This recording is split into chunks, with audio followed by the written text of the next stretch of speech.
اما بعد فقد قال اللہ تبارک و تعالی ولمن خاف مقام ربہ جنتان فبأی آلاء ربکما تکذبان ذواتا افنان فبأی آلاء ربکما تکذبان فیہما عینان تجریان فبأی آلاء ربکما تکذبان فیہما من کل فاکہۃ زوجان فبأی آلاء ربکما تکذبان متکئین علی فرش بطائنها من استبرق وجنى الجنتین دان فبأی آلاء ربکما تکذبان فیہن قاصرات الطرف لم یطمثہن انس قبلہم ولا جان فبأی آلاء ربکما تکذبان کأنہن الیاقوت والمرجان فبأی آلاء ربکما تکذبان هل جزاء الإحسان إلا الإحسان فبأي آلاء ربكما تكذبان۔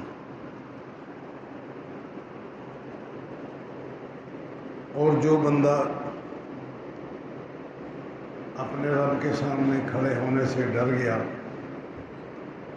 یا اس کو اس بات کا احساس ہو گیا کہ اللہ تبارک تعالیٰ مجھے دیکھ رہا ہے، اور پھر اس نے اپنی زندگی کو سنبھال لیا، تو اس کو دو جنتیں دی جائیں گی۔ فبأی آلاء ربکما تکذبان، تم اپنے رب کی کون کون سی نعمت کو غلط قرار دو گے؟ ذواتا افنان، وہ باغ زیادہ شاخوں والے ہوں گے۔ فبأی آلاء ربکما تکذبان فیہما عینان تجریان، ان باغوں کے اندر دو چشمے ہیں جو چل رہے ہیں، جاری ہیں۔ فبأی آلاء ربکما تکذبان، تم اپنے رب کی کون کون سی نعمت کو غلط قرار دو گے؟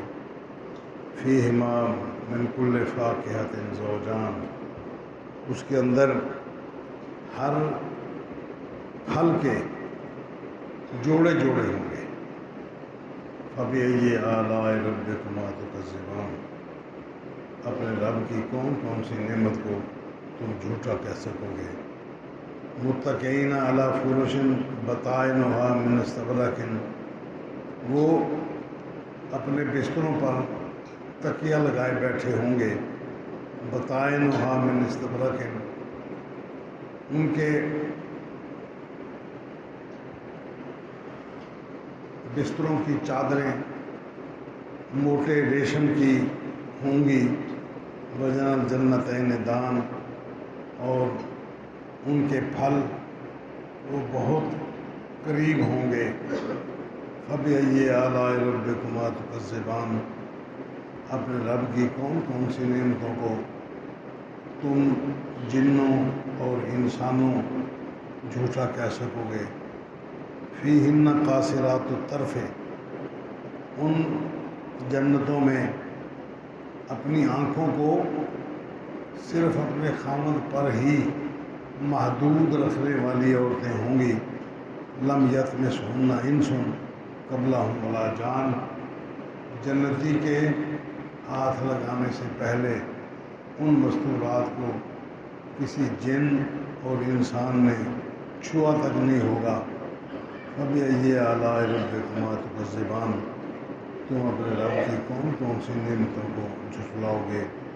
کأنہن الیاقوت والمرجان، گویا کہ وہ یاقوت اور مرجان ہیں، اپنے صفائی ستھرائی، خوبصورتی اور حسن میں۔ فبأی آلاء ربکما تکذبان، اپنے رب کی کون کون سی نعمت کو جھوٹا کہہ سکو گے؟ هل جزاء الإحسان الا الإحسان، احسان کی جزا، احسان کا بدلہ کسی محسن کو وہ صرف احسان کی تو صورت میں ہی دیا جا سکتا ہے، اس کے علاوہ محسن اور محسن پر کوئی اور بدلہ نہیں ہو سکتا۔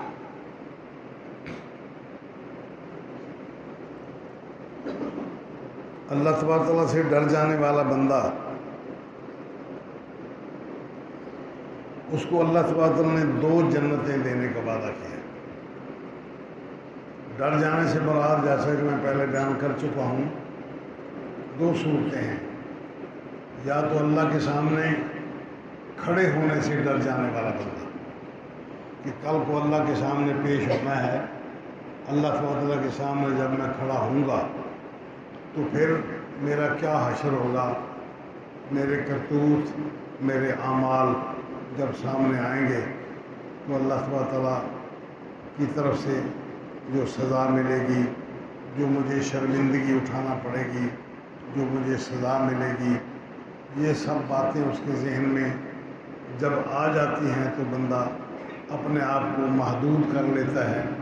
جو بندہ اس مقام پر پہنچ گیا کہ وہ اللہ تعالیٰ کے سامنے کھڑے ہونے سے ڈر گیا، تو پھر وہ جھوٹی قسمیں، غلط بیانی اور حرام مال، حرام طریقہ سے کمانا، حرام طریقوں پر خرچ کرنا، اور ان تمام خرافات جو دنیا میں کسی بندے کو کرتے ہوئے ہچکچاہٹ محسوس نہیں ہوتی، وہ پھر اگر ڈر جاتا ہے تو ان تمام کاموں کو چھوڑ جائے گا۔ دوسرا اس کا معنی یہ ہے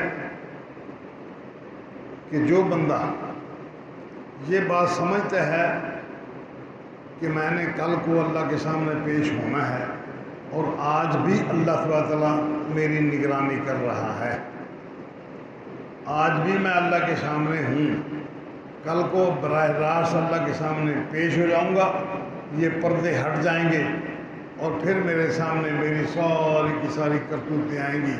ایک یہ معنی۔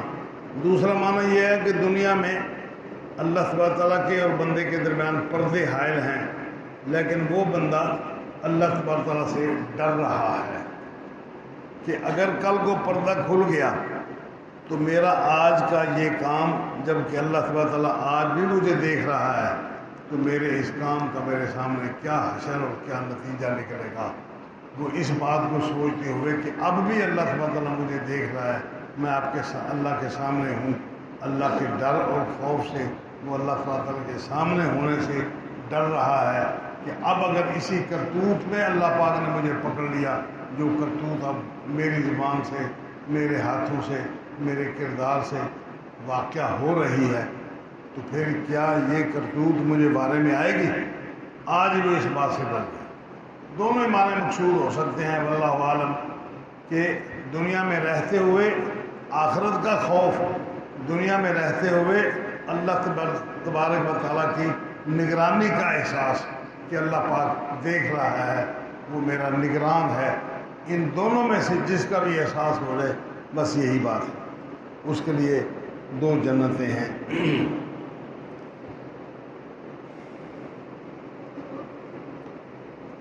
متکئین علی فرش بطائنها من استبرق، اس کا استر، نیچے والا کپڑا وہ موٹے ریشم کا ہوگا، وجن الجنتین دان، اور اس کے پھل قریب قریب ہوں گے، فیہن قاصرات الطرف، ان جنتوں میں آنکھوں کو اپنے خاندوں پر بند رکھنے والی مستورات، لم یطمثہن انس قبلہم ولا جان، جن کو ان سے پہلے کسی جن اور کسی انسان نے ہاتھ تک نہیں لگایا ہوگا۔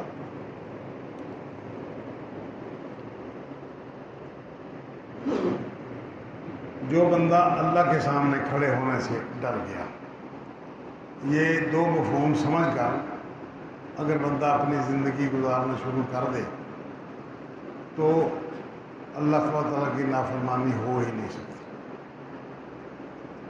کوئی بندہ اگر اس کے ذہن میں یہ دباؤ آ جائے کہ اللہ تعالیٰ مجھے دیکھ رہا ہے، اور اسی کا نام ایمان ہے، اس دباؤ کے ساتھ وہ زندگی بسر کرے کہ اللہ تعالیٰ مجھے دیکھ رہا ہے، میں اللہ تعالیٰ کی نگرانی میں ہوں، ایک لمحے کے لیے بھی میں اللہ کی نگرانی سے چھوٹ نہیں سکتا۔ نبی اکرم صلی اللہ علیہ وسلم نے اسی بات کو واضح فرماتے ہوئے ایک دعا مانگتے تھے، اللہم انی رحمتک ارجو، اے اللہ میں تیری رحمت کا ہر وقت امیدوار ہوں، فلا تکلنی الی نفسی طرفۃ عین، مجھے میرے نفس کے سپرد نہ کر دینا ایک آنکھ جھپکنے جتنی دیر بھی۔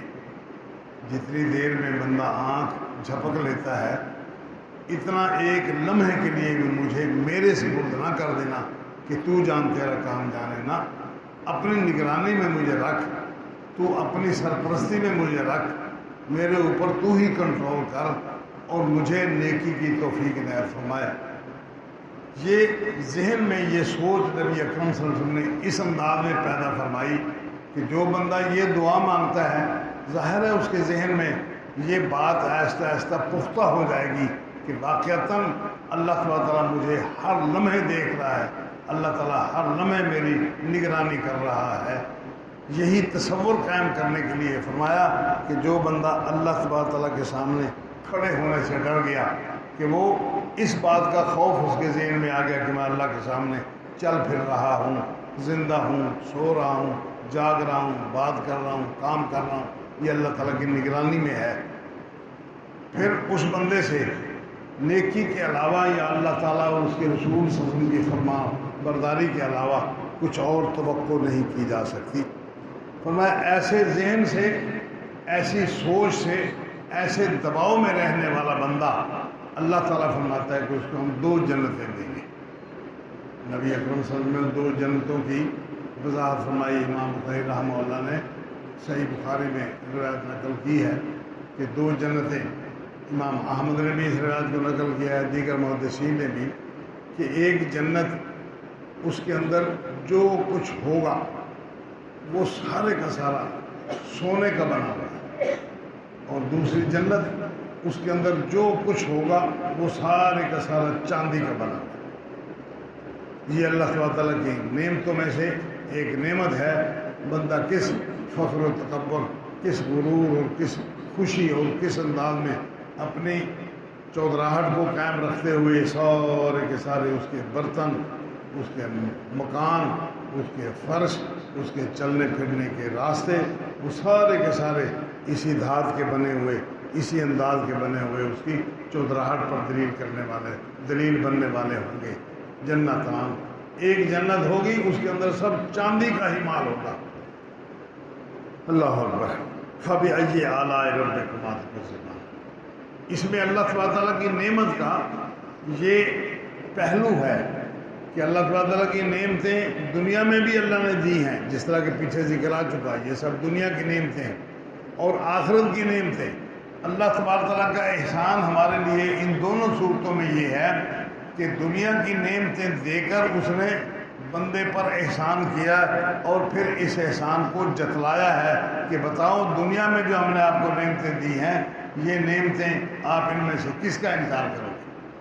اور پھر ایڈوانس سوال کا جواب دے کر، پرچے کا سوال حل کر کے اللہ پاک نے ایڈوانس بتا دیا کہ آج ہی تم نے تیاری کرنی ہے تو پرچے کا یہ بھی سوال ہوگا، ایک سوال زندگی میں یہ بھی ہوگا، ایک سوال یہ بھی ہوگا، اس کا جواب یہ ہے، اس کا جواب یہ ہے۔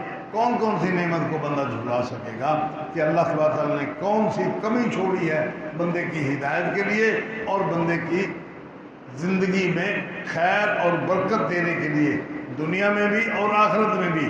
آخرت میں کیا نعمتیں میسر آئیں گی، وہ یہ سب نعمتیں ہیں، اس کے لیے تیاری کرنا ہے، اور دنیا میں کیا نعمتیں میسر ہیں ان کا بھی اللہ پاک نے احسان بتا دیا، جتا دیا کہ یہ نعمتیں ہم نے آپ کو دی ہیں، آپ ان میں سے کس کا انکار کریں۔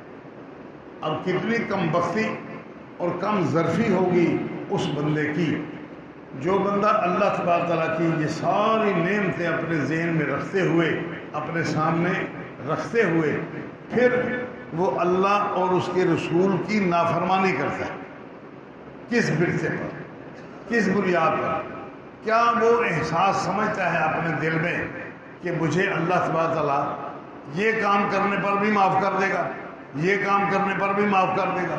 کس طرح وہ یہ باتیں سمجھتا ہے اور کس طرح اس کے ذہن میں یہ باتیں آتی ہیں؟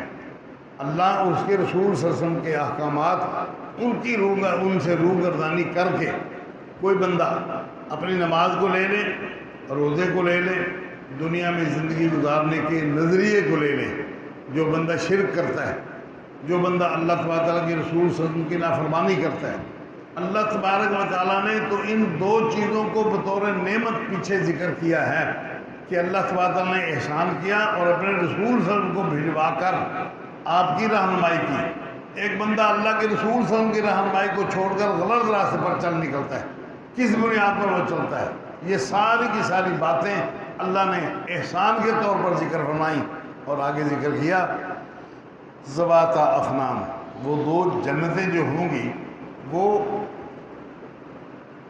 ان کی ٹہنیاں وہ گھنی گھنی ہوں گی، بہت زیادہ سرسبز و شاداب، بہت زیادہ سائے والی، اور سایہ کتنا لمبا کہ 100 سال تک اگر ایک گھوڑ سوار ان ٹہنیوں کے اندر سایہ عبور کرنے کے لیے، باہر نکلنے کے لیے چکر میں رہے تو نبی اکرم صلی اللہ علیہ وسلم نے ارشاد فرمایا کہ وہ 100 سال دن رات دوڑتا رہے تو وہ ٹہنیوں کو عبور نہیں کر سکے گا۔ ٹہنیوں کو کراس کر کے اگلی فضا دیکھنے کی کوشش کرے، وہ 100 سال تک بھی اگر دوڑتا رہے گا تو اس کی اگلی فضا نظر نہیں آئے گی۔ یہ سب اتنے لمبے لمبے درخت، اتنے گھنے گھنے درخت، اتنے یعنی سرسبز و شاداب درخت، ان درختوں میں زندگی کے کیا انداز اور کیا اس میں اللہ تبارک تعالیٰ کی طرف سے مزے ذکر کیے گئے ہیں۔ ذواتا افنان، بہت گہری لمبی شاخوں والے، فبأي آلاء ربكما تكذبان۔ دنیا میں بندہ بھاگ دوڑ کرتا ہے، کوشش کرتا ہے، باغ لگاتا ہے، درخت اگاتا ہے، اس کے اندر پھل ہوتے ہیں، پھر وہ چودراہٹ میں وہاں بیٹھ کے اپنے پھلوں کی تعریفیں کرتا ہے، دوستوں کو بلاتا ہے، کھلاتا ہے، پلاتا ہے۔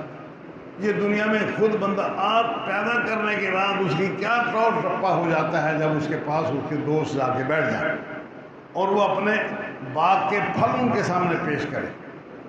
اللہ تبارک نے وہاں جو چیز ذکر کی ہے وہ ساری کی ساری بندے کی اپنی ذاتی ملکیت ہوگی، اور دو جنتوں میں سے ایک جنت کا یہ حال ہے ذواتا افنان کہ اس کی ٹہنیاں لمبی، اس کی ٹہنیاں گہری، اس کا سایہ بہت گہرا، اور ٹہنیاں وہ آگے ذکر فرمایا کہ اس کے اندر وہ گہری اتنی ہوں گی کہ اس کے اندر سیاہی مائل سبزی سیاہی مائل بن جائے گی، اس طرح اس کا گھنا سایہ ہوگا۔ فبأي آلاء ربكما تكذبان فیہما عینان تجریان، ان کے اندر دو چشمے جاری ہوں گے، تجریان چل رہے ہوں گے۔ آگے ان کی مزید تفصیل ذکر فرمائی، دوسری جنت کے جب آگے ذکر کیا تو ان دو چشموں کی مزید وضاحت فرمائی۔ وہ دو چشموں کی وضاحت یوں فرمائی کہ وہ چشمے نزاختان، یہاں ذکر فرمایا تجریان چل رہے ہیں دو چشمے، آگے ذکر فرمایا نزاختان کہ وہ پانی سے لبریز بھرے بھرے اچھل اچھل کے تیز چلنے والے چشمے، یعنی جہاں پانی کے ختم ہونے کا کوئی تصور نہیں، یہاں پانی کی کمی کا کوئی تصور نہیں، اس کو فصلوں کا سیراب کرنے کے لیے یہ کوئی تصور نہیں کہ اس میں کمی آ جائے گی۔ نزاختان وہ ابلتے ہوئے چلتے ہیں کناروں تک پہنچ کر، پھر وہ تیزی کے ساتھ رواں ہیں۔ یہاں ذکر فرمایا تجریان صرف چل رہے ہیں، ان کے اندر پانی جاری ہے، پیچھے ختم ہونے والا نہیں۔ نبی اکرم صلی اللہ علیہ وسلم نے معراج کے موقع پر جب سدرۃ المنتہا تک پہنچے، جہاں صریف الاقلام کی آپ نے آوازیں سنی، فرشتے کلموں سے لکھ رہے تھے، تو ان کی چڑچڑاہٹ، تحریر کی چڑچڑاہٹ کلموں کی آپ نے سنی۔ اب تو پین آ گئے ہیں، پینسلیں ہو گئی ہیں، آواز نہیں آتی۔ پہلے دور میں جب ہم چھوٹے چھوٹے تھے ایک سیاہی کی دوات الگ سے بنائی جاتی تھی، پھر اس کے اندر سیاہی ڈال کے، اس کے اندر کپڑا ڈال کے اس سیاہی کو محفوظ کیا جاتا تھا۔ کانا لے کر اس کی قلم تراشی جاتی ہے، چکا لگا کے موٹا پتلا باریک جس طرح کا چاہیے ہوتا ہے وہ لے کر پھر اس کو ڈبویا جاتا تھا، سیاہی میں ڈبو کر اس کو لکھتے تھے۔ تو کانے کے اس قلم کی چرچراہٹ، اس کے گھسنے کی آواز آتی تھی، اس آواز کی طرف اشارہ ہے۔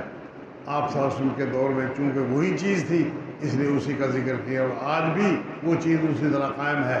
جہاں چھوٹ گئی نئی انسان کی اپنی تخریبات آ گئیں، خرابیاں آ گئیں، تعمیریں آ گئیں، ساری چیزیں آ گئیں، اب وہ چیزیں نہیں رہیں۔ اب کلموں کی چرچراہٹ کہنے سے پہلے یہ پس منظر بتانا پڑتا ہے، تب جا کے کلموں کی چرچراہٹ کی آواز کا پتہ چلتا ہے۔ تو آپ صلی اللہ علیہ وسلم نے وہاں دیکھا 2 نہریں ہیں، 4 نہریں ہیں، 4۔ ان 4 نہروں کو نبی اکرم صلی اللہ علیہ وسلم نے دیکھا تو جبرائیل نے بتایا کہ یہ 4 نہریں ہیں، 2 ان کے اندر جنت کی نہریں ہیں اور 2 دنیا کی نہریں ہیں۔ 2 جنت کی نہریں، 2 دنیا کی نہریں، اس کا منبع وہاں ہے سدرۃ المنتہا پر۔ دنیا کی نہروں کا ذکر کیا، نہر سے مراد دریا، کہ دجلہ اور فرات، دجلہ اور فرات ان کا منبع جنت میں ہے۔ جیسے جیسے جنت سے حکم ملتا رہے گا یہ چلتے رہیں گے، جب اوپر سے حکم ختم ہو گیا دنیا کا پانی ختم ہو گیا، وہ کیا نوعیت ہوگی، کیا صورتیں ہوں گی، قرآن مجید نے بھی مختلف شکلیں اس کی ذکر کی ہیں، احادیث رسول میں بھی مختلف قسمیں آئی ہیں کہ پانی یا خلق ختم ہو جائے گا یا کبھی آہستہ آہستہ ختم ہوتے ہوتے ہو جائے گا۔ جب سمندر میں طوفان آ جائے گا اور اس کو آگ میں جلا دیا جائے گا، یعنی یہ پانی نہیں رہے گا، بات ختم ہو جائے گی۔ 2 جنت میں جانے والی نہریں ہیں، وہ جنت میں نہریں جانے والی ان کا بھی آپ صلی اللہ علیہ وسلم نے مشاہدہ کیا، دیکھا، وہ جنت کی، وہاں کبھی پانی ختم ہونے کا تصور نہیں ہے۔ حضرت ابراہیم علیہ السلام سے ملاقات ہوئی تو آپ نے فرمایا کہ یہ جنت میری طرف سے اپنی امت کو بتا دینا کہ یہ جنت، اس کی زمین بڑی زرخیز ہے، لیکن انما ہے قیعان، یہ خشک پڑی ہے، اس کے اندر پھل لگانا، درخت لگانا اور ان کو سرسبز و شاداب رکھنا یہ اب آپ کا کام ہے، ورنہ یہ زمین بڑی زرخیز ہے، پانی کا قطرہ یہاں ضائع نہیں ہوتا۔ زمین قیعان ہے، قیعان کا معنی بنجر پڑی ہے، خشک پڑی ہے، اس کے اندر پانی کے ذرائع، درختوں کے ذرائع وہ آپ خود ہیں۔ فرمایا سبحان اللہ، الحمدللہ، لا الہ الا اللہ، واللہ اکبر، ولا حول ولا قوت الا باللہ۔ لا حول ولا قوت الا باللہ کو تو بذات خود جنت کا خزانہ بتا دیا کہ یہ جنت کا خزانہ ہے، باقی درخت آپ نے خود لگانے ہیں۔ وہ درخت کیسے لگیں گے؟ انہی الفاظ کو دہرانا ہے، سبحان اللہ، الحمدللہ، لا الہ الا اللہ، واللہ اکبر، ولا حول ولا قوت الا باللہ، اللہ تبارک تعالیٰ کے تعریفی کلمات۔ یا اسی طرح بندے کا لخت جگر فوت ہو گیا، وہ کہتا ہے الحمدللہ، فرمایا اس کے لیے جنت میں 2 گھر بنا دو کہ اس نے میرے اس کردار پر، اس بچے کی جان قبض کروا لینے پر اس نے میرا شکریہ ادا کر دیا، اس کو نعمت دی تھی وہ نعمت میں نے لے لی، اب اس کا شکریہ کا انداز یہ ہے کہ الحمدللہ کہتا ہے۔ جنت میں 2 مکان بنا دو اور اس کے اوپر لکھ دو بیت الحمد، یہ الحمدللہ کہنے کے بدلے میں یہ جنت میں مکان اس کو مل گیا۔ یہ سب باتیں اگرچہ دنیا میں ہم ان کو سمجھتے ہیں کہ یہ بس ہوائی باتیں ہیں، لیکن نہ، یہ حقیقت ہیں۔ جس طرح ہم نے ایمان بالغیب اللہ تبارک تعالیٰ کی ذات پر قبول کیا ہے، جنت پر ایمان، جہنم پر ایمان، رسولوں پر ایمان، کتابوں پر ایمان، یہ سب چیزیں ہمارے ایمان کا حصہ ہیں، حالانکہ نہ ہم نے رسولوں کو دیکھا، نہ کتابوں کو اترتے ہوئے دیکھا، نہ نبی اکرم صلی اللہ علیہ وسلم کے دور کو دیکھا، آپ کے اخلاق حسنہ کو ہم نے بظاہر مشاہدہ نہیں کیا، ہم نے پڑھ کے، سمجھ کے، سن کے ان اخلاق کو اللہ کے رسول صلی اللہ علیہ وسلم کے اخلاق کو اللہ نے انک لعلی خلق عظیم، تو عظیم اخلاق کا مالک ہے، تجھ سے بڑا دنیا میں کوئی با اخلاق نہیں ہو سکتا، تو سب سے بڑا با اخلاق بندہ ہے۔ یہ سب چیزوں پر ہم نے ایمان قبول کیا۔ اسی طرح جنت کے ان نظاروں پر، ان واقعات پر، ان حالات پر ہمارا غیب کے پر ایمان ہے، ہم ان کو دیکھ نہیں پا رہے، لیکن ہمارا ایمان ہے کہ یہ اسی طرح ہوگا، ہو کر رہے گا۔ سارے مسلمان اس بات کو سچا سمجھتے ہیں۔ اب اس کے بعد باقی بچ جاتی ہے بات پھر اس کے اپنے دنیا کے چکا چوند روشنیوں کے اندر مشغول ہونا، اور ان چیزوں کو سامنے رکھ کر دنیا کی چکا چوند کو پیچھے چھوڑ کر اس کی طرف لپکنا، کوشش کرنا، محنت کرنا، اللہ تبارک تعالیٰ کے سامنے کھڑے ہونے سے ڈر اور خوف پیدا کرنا، یہ انسان کا اپنا کام ہے۔ دو چشمے ہیں، ان کے اندر چلتے ہیں، فَبِأَيِّ آلَاءِ رَبِّكُمَا تُكَذِّبَانِ فِيهِمَا من کل فاکہۃ زوجان، اس کے اندر ہر پھل جوڑا جوڑا ہوگا، جوڑا جوڑا ہوگا۔ دو معنی ہو سکتے ہیں کہ ایک پھل دو طرح کا ہوگا، شکل و شباہت ایک طرح کی دونوں کی، یا شکل و شباہت ہی بدل جائے گی۔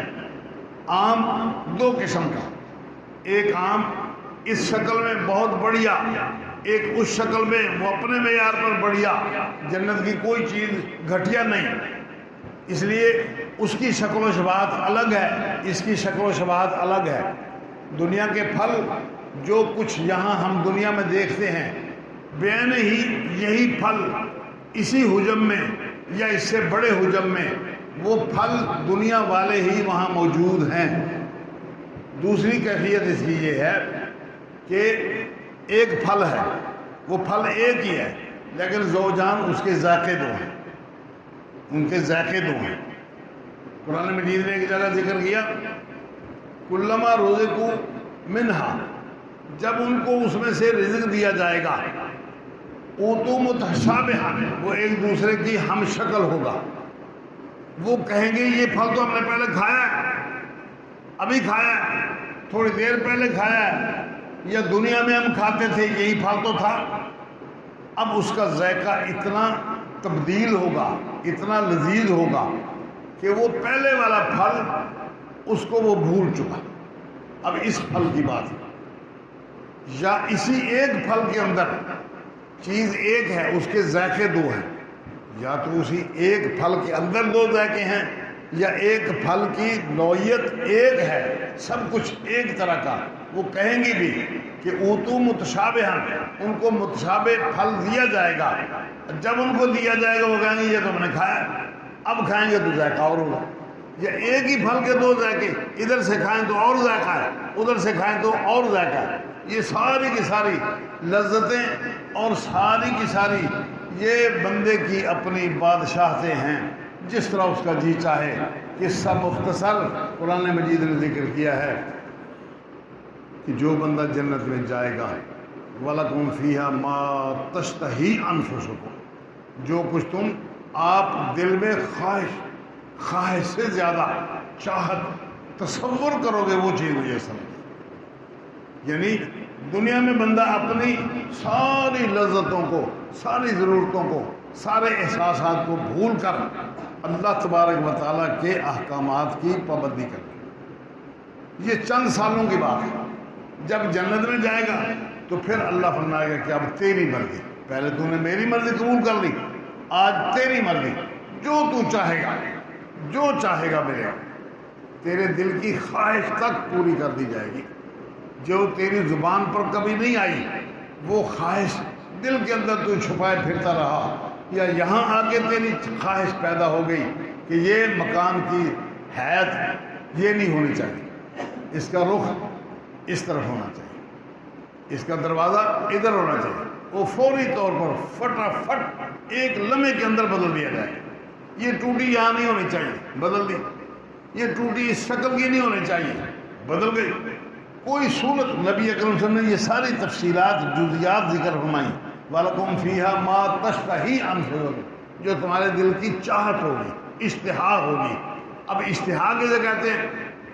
کھانا پکا ہوا ہے، بندے کو بھوک لگی ہوئی، باہر سے بندہ آیا، آنے کے بعد اس نے دیکھا کہ خالص دیسی گھی کا تڑکا لگا ہوا ہے۔ اب جب وہ خوشبو اس کو آئی تو اس کی بھوک بڑھ گئی۔ اب جو بھوک بڑھ گئی، اس کی اشتہا بڑھ گئی، چاہت بڑھ گئی۔ چاہت کسی نے دیکھی نہیں، اشتہا نظر نہیں آتی، بندہ اپنے اندر ہی اندر محسوس کرتا ہے کہ اب یہ کھانا فوری طور پر مجھے مل جانا چاہیے۔ یہ اشتہا جو اس کی بڑی ہے، قرآن مجید کہتا ہے وَلَكُمْ فِيهَا مَا تَشْتَهِي أَنفُسُكُمْ، تمہارے دل میں جو تصور آئے گا، جو آپ کے دل میں خیال پیدا ہوا، وہ کچھ مل جائے گا، اسی طرح مل جائے گا، فوری طور پر مل جائے گا، بہتر سے بہتر مل جائے گا۔ شرط یہ ہے کہ بندہ دنیا میں اپنی حیثیت کو چھوڑ کر، اپنی مرضی کو چھوڑ کر اللہ اس کے رسول کی مرضی کے مطابق چلے۔ فلاں امام صاحب نے یہ کہا، فلاں نے یہ کہا، جو کہتا ہے کہتا رہے، ہمیں اس سے کوئی غرض نہیں۔ جو کہتا ہے وہ آپ خود جانیں، اس کا کام جانیں۔ ایک مسلمان کے لیے اس سے بڑی اور کوئی بات نہیں کہ اس کی خواہش اللہ تعالیٰ کے رسول صلی اللہ علیہ وسلم کی خواہش کے ماتحت ہو جائے۔ اسی ایک خواہش کی بنیاد پر دنیا میں اللہ تبارک تعالیٰ نے کسی بندے کو جنت کا سرٹیفکیٹ دے دیا۔ جس طرح کہ اللہ کے رسول صلی اللہ علیہ وسلم نے خط لکھا ہرقل اعظم کو، وہ خط اس نے ہرقل اعظم نے اپنے کسی دوست کے پاس بھجوایا، اس دوست نے خط پڑھا، اس کو جواب لکھا کہ یہ رسول سچا ہے، میں نے اس کو مان لیا ہے، تو بھی مان لے۔ وہ اٹھا گھر گیا، کلمے کا کوئی تذکرہ نہیں اس نے پڑھا، یہ نہیں پڑھا، عالم آدمی تھا، ممکن ہے پڑھ لیا ہوگا، اس وقت کلمہ تھا لا الہ الا اللہ عیسیٰ رسول اللہ۔ اب اس نے کلمہ ملا لیا ہو محمد رسول اللہ، پہلے سے اس کو پتہ تھا، لیکن ذکر کوئی نہیں کلمے کا۔ اس کے بعد نماز کا اس کو پتہ نہیں، روزے کا پتہ نہیں، کچھ بھی پتہ نہیں۔ اس کو معلوم تھی صرف ایک بات کہ نبی اکرم صلی اللہ علیہ وسلم کو سفید لباس پسند ہے، بس۔ اس نے فوری طور پر گھر جا کر اپنے پادریوں والا لباس اتار دیا اور سفید کرتا شلوار تہبند جو بھی تھا وہ اس نے جیب تن کر دیا۔ باہر نکلا، دوستوں نے پوچھا استاد یہ کیا؟ کہتے وہ رسول آ گیا ہے، سچا رسول جس کا ہم انتظار کر رہے ہیں۔ ہم چاہتے تھے کہ وہ ہمارے مسلک کے مطابق، ہمارے دین کے مطابق ہمارے ملک میں آئے گا، لیکن وہ نہیں آیا۔ اب جہاں بھی آیا ہے اس کی نشانیاں سچی ہوگی، میں نے اس کو مان لیا ہے اور میں نے اپنی خواہش اس کی خواہش کے مطابق بنا دی۔ میرا نظریہ، میری محنت، میرا عمل، میرا کردار وہی ہوگا جو اللہ کے رسول صلی اللہ علیہ وسلم کا معیار، ان کا معیار ہے، ان کی خواہش ہے، چاہت ہے، بس اسی کے مطابق۔ لوگوں نے اس کو، شاگردوں نے، اس کے ساتھیوں نے، اس کے عزیز اقربا نے اس غصے میں، تعصب میں کہ اس نے اپنے سچے رسول کو چھوڑ کر اس رسول کو مان لیا ہے، یہ قدرتی تعصب یہودیوں میں، عیسائیوں میں یہ قدرتی تعصب تھا، ہے، قیامت تک رہے گا، اور اسی کو بنیاد بنا کے دونوں کو علیحدہ علیحدہ کر دیا جائے گا۔ اس تعصب کی بنیاد پر انہوں نے اس بندے کو مارا، اتنا مارا کہ وہ اسی مقام پر مر گیا۔ نبی اکرم ہم کو اطلاع ملی، صحابہ کرام نے پوچھا، آپ نے فرمایا وہ جنتی ہے، وہ جنتی ہے۔ حافظ ابن حجر رحمہ اللہ نے فتح الباری میں جس روایت کو نقل کیا ہے، فرمایا وہ جنتی ہے۔ کس بنیاد پر؟ اس بنیاد پر کہ جو اللہ کے رسول صلی اللہ علیہ وسلم کی خواہش، ان کی طبیعت، ان کی چاہت، اس کے ماتحت میں نے اپنی چاہت کو بنا لیا۔ میری مرضی وہی جو اللہ کے رسول کی مرضی، میرا کردار وہی جو اللہ کے رسول کا کردار، میری بات وہی جو اللہ کے رسول کی بات۔ صرف اس کو چونکہ پتہ نہیں تھا، بیان ہی اسی طرح حضرت عثمان رضی اللہ، حضرت علی رضی اللہ تعالیٰ عنہ، نبی اکرم صلی اللہ علیہ وسلم نے ان کو بھیجوایا کہ جاؤ شام سے 100 اونٹ لے کر آؤ قربانی کرنے کے لیے۔ وہ وہاں سے 100 اونٹوں کا ریوڑ لے کر آئے۔ جب سرحد پر پہنچے تو اس سے پہلے اسلام میں انہوں نے کوئی دین کی بنیاد پر احرام تو باندھا نہیں تھا کبھی، اور حج کا احرام کس طرح باندھا جاتا ہے یہ تو ان کو پتہ نہیں تھا۔ وہاں جب سرحد پر پہنچے تو کہنے لگے لبیک اللہم لبیک، اللہ میں حاضر ہوں، جس طرح تیرے رسول نے احرام باندھا ہے میں اسی طرح احرام باندھتا ہوں۔ بس رسول نے کیا کہا ان کو پتہ نہیں، کیا الفاظ بولے، کس طرح احرام باندھا ان کو پتہ نہیں، کس طرح احرام باندھا جائے، میں اسی طرح احرام باندھتا ہوں جس طرح اللہ کے رسول نے احرام باندھا۔ نبی صلی اللہ علیہ وسلم نے پوچھا کہ علی تو نے کیا احرام باندھا، کیا کر کے آیا، احرام کیا تھا؟ تو حضرت علی رضی اللہ تعالیٰ نے بتائی بات کہ یا رسول اللہ میں نے یہ احرام باندھا ہے، اللہ میں حاضر ہوں، جس طرح تیرے رسول نے احرام باندھا اس طرح باندھا۔ آپ نے ارشاد فرمایا کہ میرے پاس قربانی ہے، میں اب عمرہ کر کے احرام نہیں کھولوں گا، اس کو قران بناؤں گا۔ تیرے پاس بھی قربانی ہے، تو بھی اسی طرح کر۔ دوسرے لوگوں کو فرمایا کہ جو لوگ قربانیاں لے کر آئے ہیں وہ احرام نہ کھولیں، عمرہ کر کے احرام نہ کھولیں، جن کے پاس قربانیاں نہیں ہیں وہ احرام کھول دیں، حج کے لیے نیا احرام باندھیں۔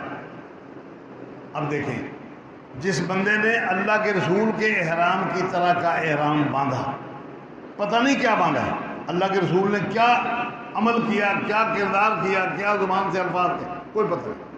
وہ اللہ تبارک تعالیٰ کے رسول صلی اللہ علیہ وسلم کے اس کردار کو، اس مرضی کو اپنا رہے ہیں کہ جو کچھ میرے رسول نے احرام باندھا میں اسی طرح کا احرام باندھا۔ آپ نے کہا ٹھیک ہے، جس طرح میں نے احرام باندھا میں نے قربانی لے کے آیا ہوں، تو بھی قربانی لے کے آیا، اب تو بھی احرام باندھ چکا ہے، عمرہ کر کے احرام نہیں کھولے گا، اور تیرا یہ احرام باندھنے کے بعد عمرے کا اور حج کا احرام اکٹھا ہو جائے۔ حالانکہ حضرت علی رضی اللہ تعالیٰ نے عمرے اور احرام کا اکٹھے کا تذکرہ نہیں کیا، انہوں نے احرام میں یہ بات ذکر نہیں کی۔ تو میرا عرض کرنے کا مطلب یہ ہے کہ جب ایک بندہ اللہ تبارک تعالیٰ کے رسول کے تابع فرمان ہو جاتا ہے، اگر غلطی سے کہیں وہ اللہ تبارک تعالیٰ کے رسول صلی اللہ علیہ وسلم کے اس حکم کے مطابق نہیں بھی آتا تو اللہ تبارک تعالیٰ اس کو اس کے حکم کے مطابق ہی سمجھتا ہے، اس کو وہی ثواب ملے گا، وہی کردار اس کا سمجھا جائے گا جو اللہ تعالیٰ کے رسول کا کردار ہے۔ اس لیے جب تک اس کو پتہ نہیں چل جاتا حقیقت، ہاں حقیقت کا پتہ چل جانے کے بعد اگر کوئی بندہ بدبخت پھر وہ اللہ کے رسول کے احکامات کو چھوڑ کر کسی اور پیر فقیر، کسی اور امام غوث کتب ابدال کے پیچھے چلتا ہے تو وہ اپنی بات ہے، اس کا اللہ کے دین سے کوئی تعلق، اس کا اللہ کے رسول سے کوئی تعلق، اس کے لیے کوئی بشارت، اس کے اپنے عمل کی، اپنے کردار کی قبولیت کی اللہ کے ہاں کوئی دلیل نہیں، اللہ کے ہاں اس کی قبولیت کی کوئی سفارش نہیں، وہ جانے اس کا کام جانے۔ اب دیکھ لے بندہ اپنے کردار کو، اپنے عمل کو، اپنے ذہن کو، اپنی سوچ کو کہ وہ کس بنیاد پر عمل کر رہا ہے۔ اگر وہ واقعتاً اللہ کے رسول صلی اللہ علیہ وسلم کے احکامات کے مطابق چلنا چاہتا ہے تو پھر اپنے عمل اور کردار کو پڑھے، پھر اگر نہیں پڑھ سکتا پوچھے کہ اس معاملے میں اللہ کے رسول کا کیا فرمان، پھر تو بات بن سکتی ہے، ورنہ کوئی عمل قبول نہیں، کوئی عمل قبول نہیں۔ یہاں ذکر فرمایا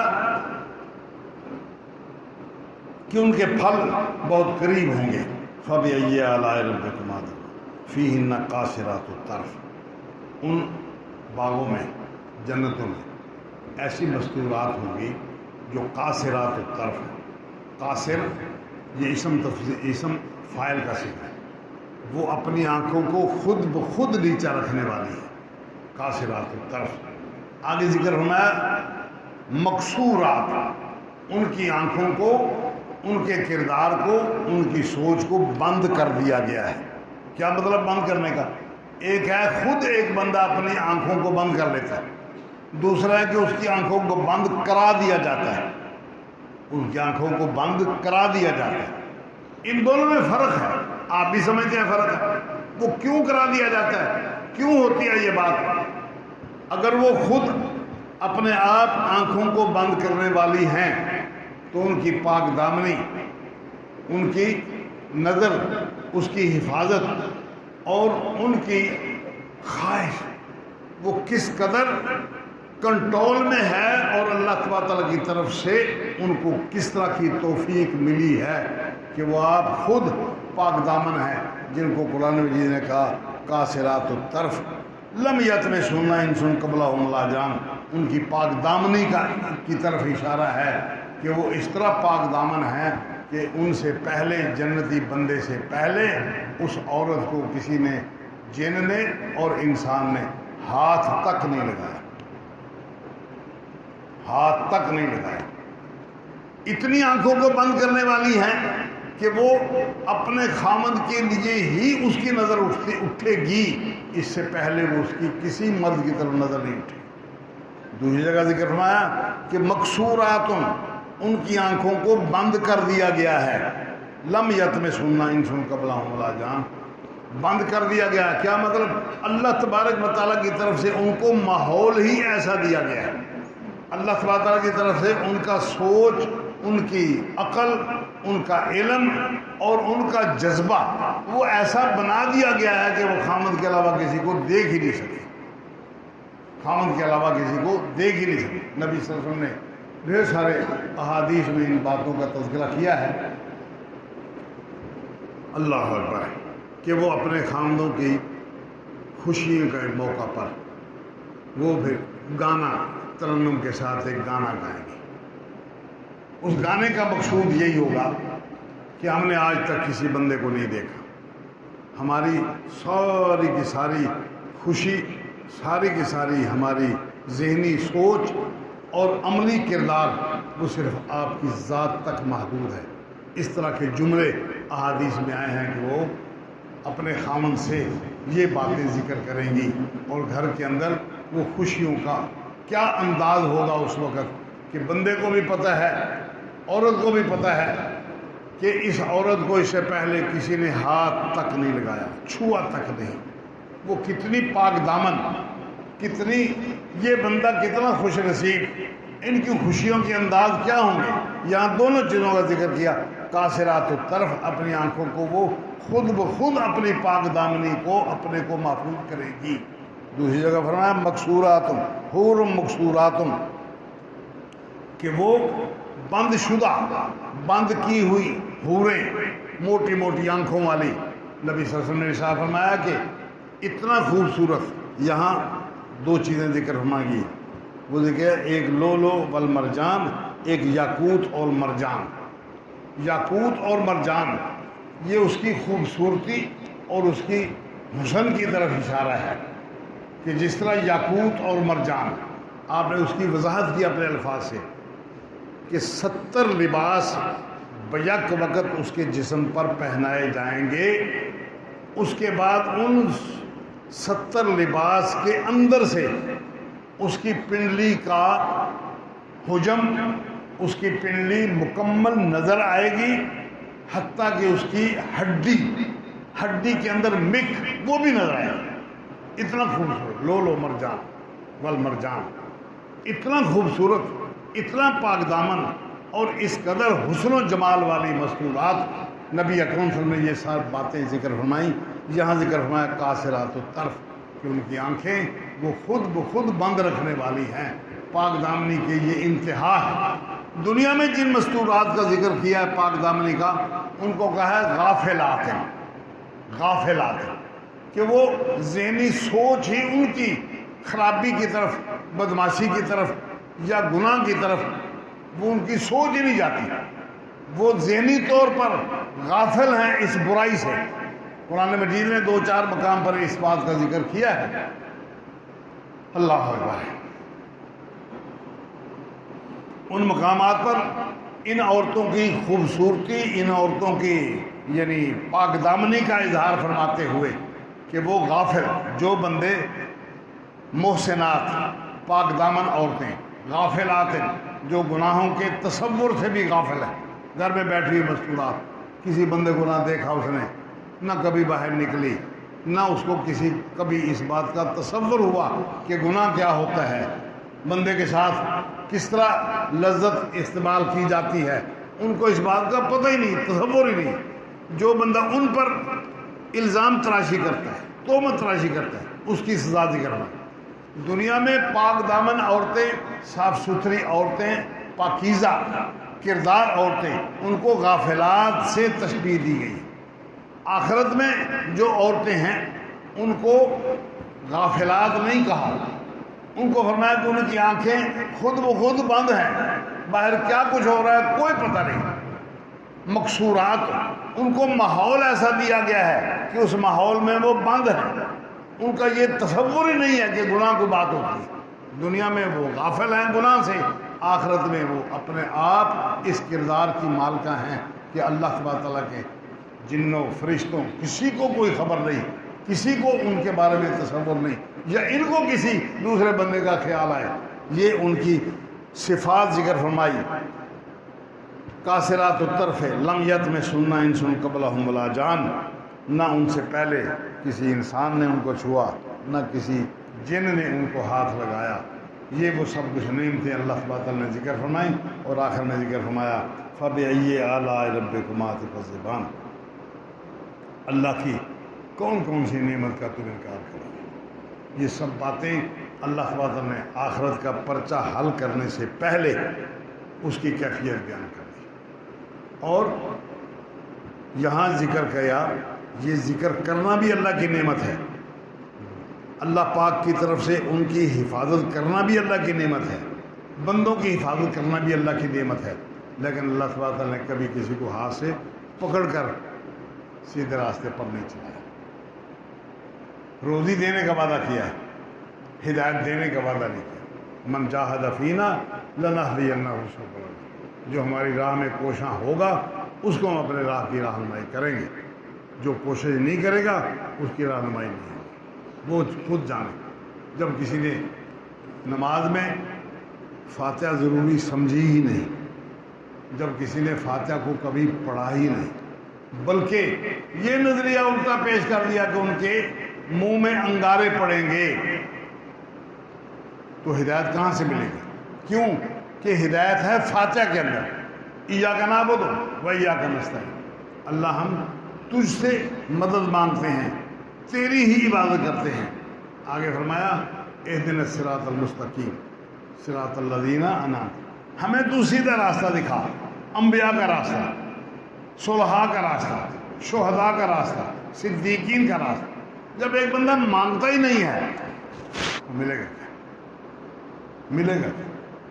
اس لیے اللہ کے رسول صلی اللہ علیہ وسلم نے یہ ہدایت فرمائی کہ فاتحہ کے بغیر نماز نہیں ہوتی، وہ اکیلے ہو، وہ جماعت میں ہو، پیچھے ہو، آگے ہو، صبح ہو، شام ہو، دوپہر ہو، رات ہو، کسی وقت ایک رکعت جب اس کے اندر فاتحہ نہیں پڑے گی تو وہ رکعت نہیں ہے، وہ رکعت نہیں ہے، قبولیت کی بنیاد اور شرط قرار دی ہے اس کے اندر۔ اس لیے جو بندے فاتحہ پڑھتے ہیں، آپ دیکھیں کردار عمل اس میں کمی کوتاہی ہر بندے میں ہوتی ہے، ہم بالکل ان کو پاک دامن نہیں کہتے، جو فاتحہ پڑھتے ہیں پاک دامن نہیں کہتے، لیکن آپ اس کے بعد یہ سوچیں کہ فاتحہ پڑھنے والا بندہ، نہ پڑھنے والا بندہ، ان کے عمل، ان کے کردار، ان کے نظریے میں آپ دنیا میں دیکھیں۔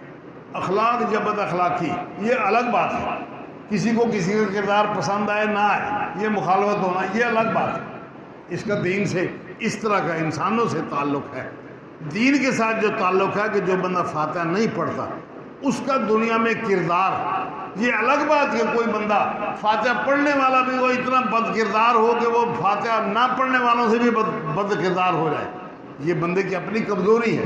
لیکن مجموعی طور پر جماعت، مجموعی طور پر جمعیت، مجموعی طور پر خاندان، مجموعی طور پر کردار والے لوگ، ان دونوں میں کتنا فرق ہے۔ جو فاتحہ پڑھتے ہیں وہ دعا مانگتے ہیں، الحمدللہ رب العالمین الرحمن الرحیم اہدنا الصراط المستقیم صراط الذین انعمت علیہم غیر المغضوب علیہم ولا الضالین۔ یہودی، عیسائی، انبیاء کے علاوہ، صلحاء کے علاوہ باقی لوگوں کا راستہ نہیں چاہیے، ہمیں چاہیے انبیاء کا راستہ۔ جب یہ باتیں بندہ کرتا ہے اور دن میں 5 مرتبہ وہ نماز پڑھتا ہے، 5 مرتبہ 20 رکعتیں پڑھتا ہے، 5 مرتبہ وہ 2 رکعتیں پڑھتا ہے، 5 دفعہ وہ 4 رکعتیں پڑھتا ہے، کبھی تو قبول ہوگی۔ کبھی تو اس کے کردار میں فرق آئے گا، کبھی تو قبول ہوگی۔ اللہ تبارک و تعالیٰ جب اس سے مانگا جائے، جب وہ کتوں کی، سوروں کی، جانوروں کی، ڈنگر ڈھوروں کی باتیں مان لیتا ہے، انسان تو اس نے خود بنایا، پاکیزہ بنایا، اس کی بات کیوں نہیں مانے گا؟ اور پھر وہ مانگ رہا ہے کہ اللہ مجھے ہدایت دے، انبیاء کے طریقہ کی ہدایت دے، شہداء کے طریقے کی ہدایت دے، صدیقین کے طریقے کی ہدایت دے، نیک لوگوں صالحین کے طریقے کی ہدایت دے۔ آخر اللہ تعالیٰ کب تک ایک بندے کی اس درخواست کو اگنور کرتا رہے؟ جبکہ اس کے گھر میں آیا۔ ہمارے گھر میں کوئی بندہ آئے تو کم از کم پانی کا گلاس تو ضرور ہم پوچھ لیتے، اس کے گھر میں کوئی بندہ آیا وہ پوچھتا ہے کیا لینے آئے ہو؟ بندہ گم، کیوں؟ میں کیا لینے آئے ہو؟ چپ، اس نے کچھ مانگا ہی نہیں۔ بندے کو تکلیف ہوتی ہے، وہ مانگتا ہے، دینے والا اس کو جو کچھ اس کے بس میں ہے وہ دیتا ہے۔ اب بندہ مانگ رہا ہے کہ مجھے انبیاء کا طریقہ سمجھا، پھر اللہ سبحانہ تعالیٰ اس کو برائی کے طریقے کی طرف رہنمائی کر دے، نہیں ہو سکتا۔ یہ اللہ کی الوہیت کے خلاف ہے، یہ بات ناممکنات میں سے ہے۔ ایک بندہ دل سے مانگ رہا ہے مجھے دے، کیا اللہ کے پاس نہیں ہے جو اس کو دے؟ ہے اس کے پاس، دیتا ہے اس کے پاس، کوئی مانگنے والا تو ہو۔ یہ اللہ کے رسول صلی اللہ علیہ وسلم کا دستور مبارک تھا۔ اس دستور پر جو بندہ عمل کرتا ہے اللہ سبحانہ تعالیٰ کی طرف سے اس کو رحمت میسر آتی ہے، رحمت میسر آتی ہے۔ دیر سویر بندہ سمجھتا ہے ہو جاتی ہے، ہو جاتی ہے اللہ تعالیٰ کی طرف سے۔ کل یوم ہوا فی شان، ہر لمحے ہر وقت وہ کسی کام میں مشغول ہے، کسی کو ہدایت دیتا ہے، کسی کو برائی سے بچاتا ہے، کسی کو نیکی کے توفیق دیتا ہے، کسی کو گناہ بخشتا ہے، کسی کو بیمار کر دیتا ہے، کسی کو شفا، ہر لمحے وہ اپنے کام میں ہے۔ بندے کی درخواست بھی اس میں چلی جانی چاہیے، آج نہیں تو کل، اول تو پہلی دفعہ ہی قبول ہو جاتی ہے، پہلی دفعہ ہی قبول ہو جاتی ہے۔ نبی صلی اللہ علیہ وسلم نے ارشاد فرمایا اللہ تعالیٰ کو اس بندے کی خوشی سے زیادہ خوشی ہوتی ہے کہ ایک بندہ اپنی اونٹنی پر سوار، اس نے اپنا سفر کا سامان باندھا ہوا ہے، اس کو بیٹھا چل رہا ہے، راستے میں ایک جگہ آئی، اس نے پڑاؤ کیا، سامان اونٹنی کے اوپر باندھا ہوا ہے، اس نے کہا ذرا سستانا ہے، بیٹھ جاتا ہوں، ابھی آگے چلنا ہے۔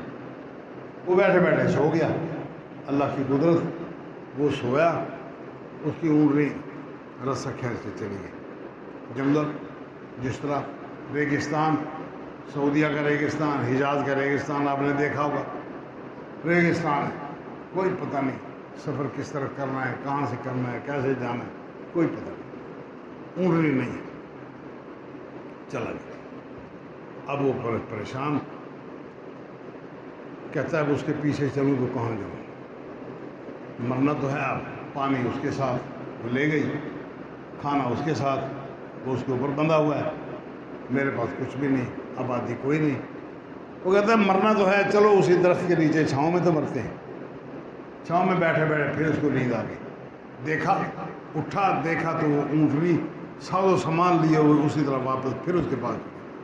نبی صلی اللہ علیہ وسلم نے ارشاد فرمایا کہ وہ اٹھتا ہے، بھاگ کے اونٹنی کی مہار پکڑتا ہے، کہتا ہے اللہم انا ربک وانت ربی انت عبدی، اللہ تو میرا بندہ، میں تیرا رب۔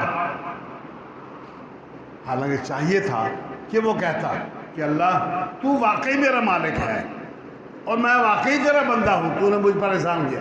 کہتا ہے اللہ تو میرا بندہ، میں تیرا رب۔ آگے لفظ ذکر کیے اخطا من شدت الفرح، خوشی کی کثیر تعداد، خوشی کی بہت زیادہ ہونے سے بندہ غلطی کر گیا، خطا کر گیا، پتہ ہی نہیں چلا اس کو کہنا کیا، جو کہنا تھا اس سے الٹ کر گیا۔ اور میں اللہ تبارک تعالیٰ کو بندے کی توبہ سے، ہدایت کی دعا مانگنے سے اس بندے سے زیادہ خوشی ہوتی ہے جو اس بندے نے اپنے اللہ کا شکریہ ادا کرنے کے لیے الفاظ ذکر کیے، اپنی خوشی کی ترنگ بیان کر اللہ تعالیٰ کو اس بندے کی ہدایت مانگنے پر، اس بندے کی ہدایت کی طرف آنے پر اس سے زیادہ خوشی ہوتی ہے۔ لیکن وہ اس بات کا منتظر ہے کہ کوئی بندہ مجھ سے مانگے بغیر نہیں۔ مانگنا پڑے گا۔ ماں بچے کے ساتھ پیار کرتی ہے، جب تک وہ سویا رہتا ہے وہ اپنے کام کاج میں مشغول رہتا ہے، اس وقت اس کا موڈ بنتا ہے، اس کو اندر کا جذبہ ابھرتا ہے جب بچہ رونے لگتا ہے کہ اب میرے بچے کو پیاس لگی ہے، اب میرے بچے کو بھوک لگی، وہ جا کے سارا کام چھوڑ کے دودھ پلاتا ہے۔ اللہ سبحانہ تعالیٰ سارا کام چھوڑ کے اس بندے کی ہدایت کی طرف متوجہ ہوتا ہے جو بندہ مانگتا ہے۔ ہمیں ان باتوں کا احساس ہی نہیں ہے، دنیا داری ہے، چکر بازی ہے، تقلید ہے، برادری ہے، وسیب ہے، لوگوں کی جماعتیں ہیں، ہمارے اپنے فلسفے ہیں، انہی فلسفوں میں ہم مگن رہے ساری زندگی، کچھ نہ کر سکے، کچھ نہ کر سکے۔ آج سمجھو اس بات کو اور ہمیشہ یہ نظریہ قائم رکھو کہ اللہ کے رسول صلی اللہ علیہ وسلم کی سنت کے بغیر کوئی عمل قابل قبول نہیں۔ اللہ تعالیٰ مجھے اور آپ کو اپنے دین کی صحیح سمجھ عطا فرمائے، اس کے مطابق نیکی کی عمل کی توفیق آسان کرے۔ اقول قولی ھذا